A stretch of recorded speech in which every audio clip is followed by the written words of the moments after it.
simply, behavioural finance is the combination of human psychology, how we think and make decisions, with finance and investment sort of concepts. So broadly, I guess, we've moved from a model of rational decision making to one where there's a realistic concept of how people actually do think and behave. So how it's evolved, I guess, over the last few years, I like to think it's less about how the research from psychologists has moved on and more about how the application has moved on. And I think when people think about behavioural finance, typically they're thinking about the choices made by individual investors, for example, and the biases and distortions in those decisions. But the applications are much broader and the research is much broader. So it's more than individuals. It goes to the decisions made by professional investment teams, which look to things like group decision making and diversity. They look at things like negotiations. It's broader than even professionals because it then looks at markets and what are the impacts of biases on things like markets and how momentum might work and value and things like that. And it's broader than, I guess, investment decisions made by people investing in companies and building portfolios because it then looks at corporate decision making, corporate financial decision making. What do we know about the aspects of capital structure decision making by CEOs and CFOs and whether they make value destroying mergers and acquisitions, for example. And then I guess it's now evolving into things like looking at fintech and how do you influence people through technology and data and that sort of thing. So that's broadly how I look at behavioural finance. I think it's quite a bit broader than many other conceptions of that sort of initial position of individual investment decision making.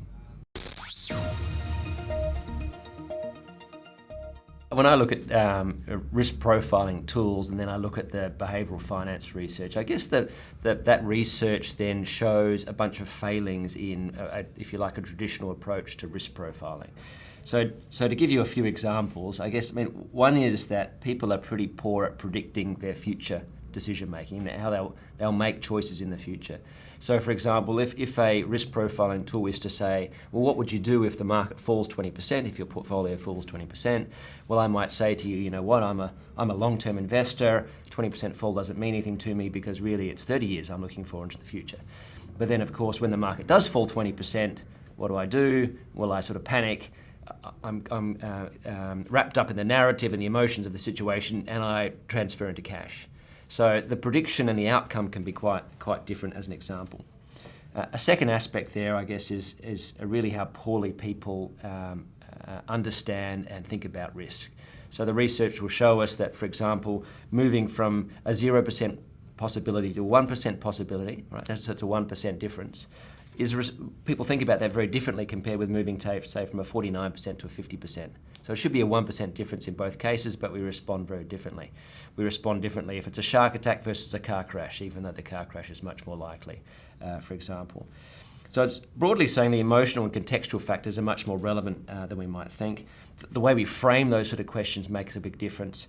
The current circumstances, whether the market's fallen or risen recently, or even whether the sun is shining or whether I've got a full stomach. All these things impact on how I'm going to respond to a risk profiling tool, risk questionnaire, and my behaviour in the moment. So when I take on board all that sort of research, and I don't want to say we shouldn't do risk profiling because there are these failings, because some tools are better than others, of course.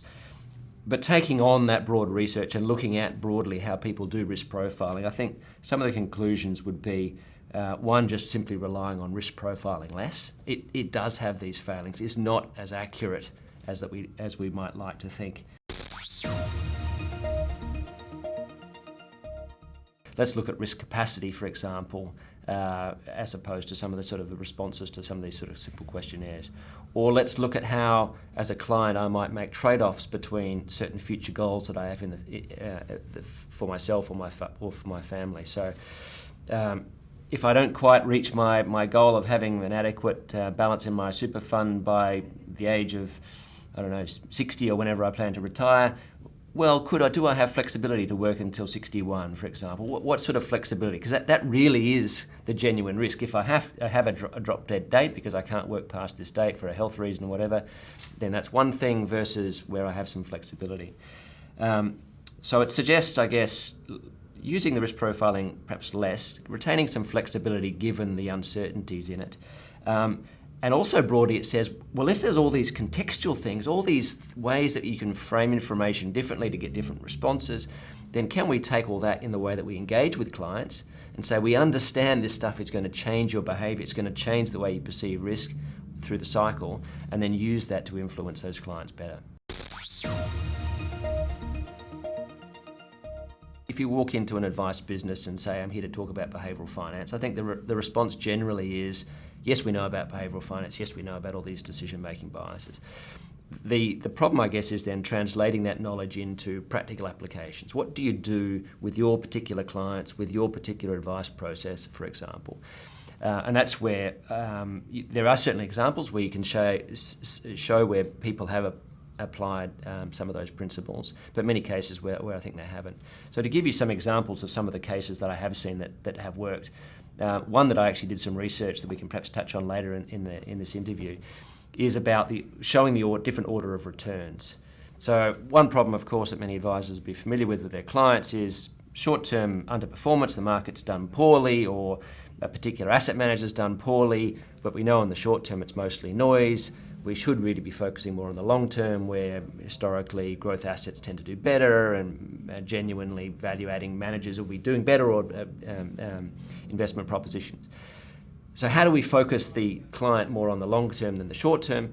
Well, one simple strategy is just to reorder the way that we show returns. So we tend to read left to right, and typically we show returns being the shortest term return on the left, moving across the page. So it's 3 months, 6 months, 1 year, 3 years, 5 years since inception across the page. So we're showing the most volatile, most likely to be a loss, most noisy number first, and that's impacting how we then view the rest of the page. So can we just turn that around and show the longest term return first, the one that's most valuable? People get that first, and that has, if you like, some sort of confirmation bias. It impacts the way we interpret the rest.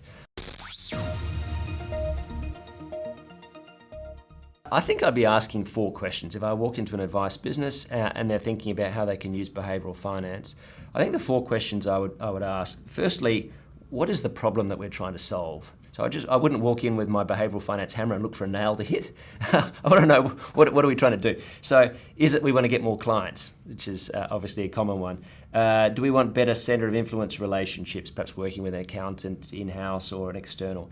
Maybe it's a client retention problem. Maybe it's an influencing them around a particular advice need, like disturbing a client around who's traditionally had investment proposition and asking them about their insurance. And is it all clients, or is it a specific type of client for whom these sort of issues are a problem? So first of all, define what the problem is that we're looking for. Second of all, I want to try and understand the context.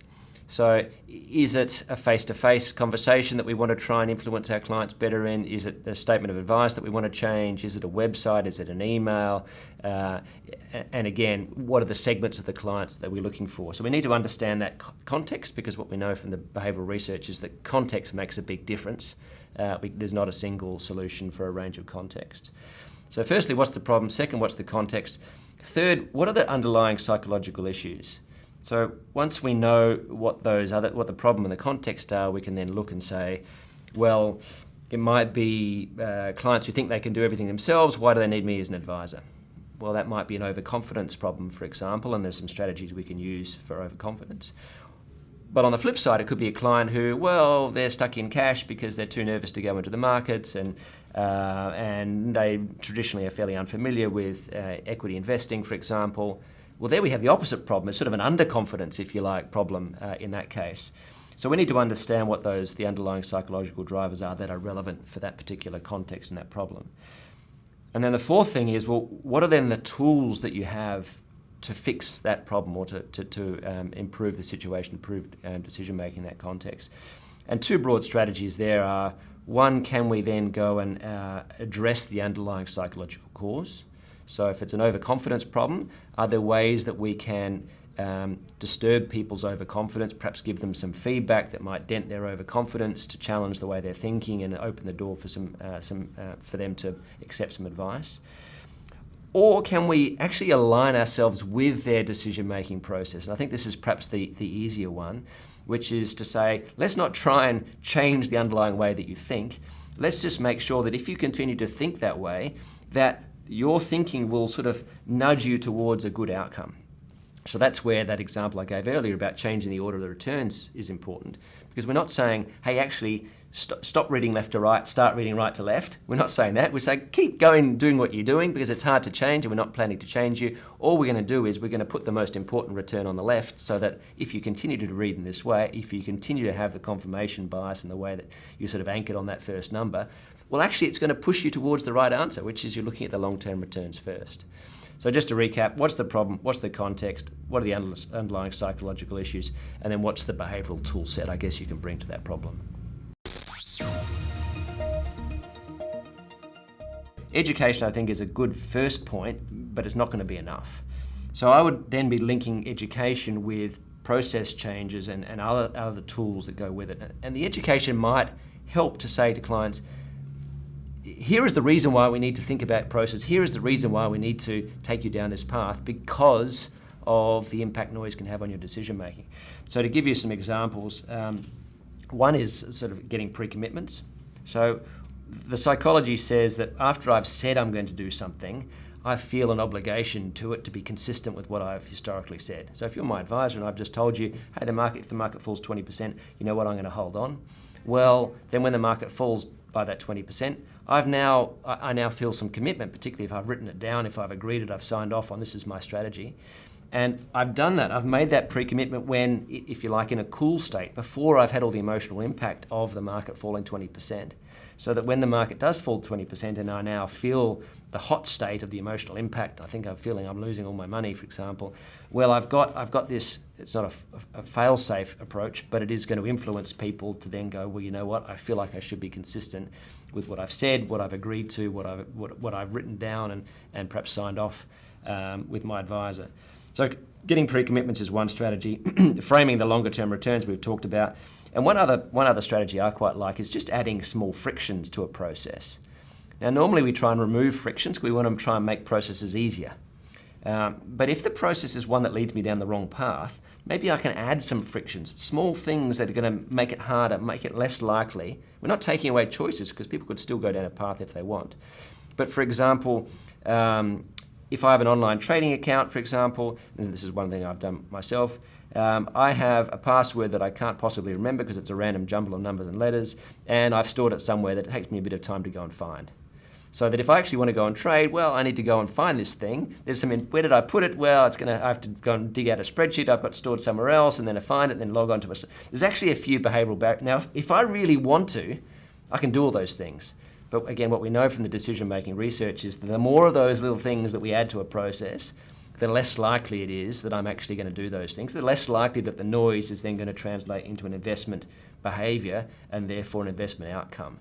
So these are, I guess, some ideas about how we can not overcome the problem, but maybe add to a process that alleviates some of the poor outcomes that can result.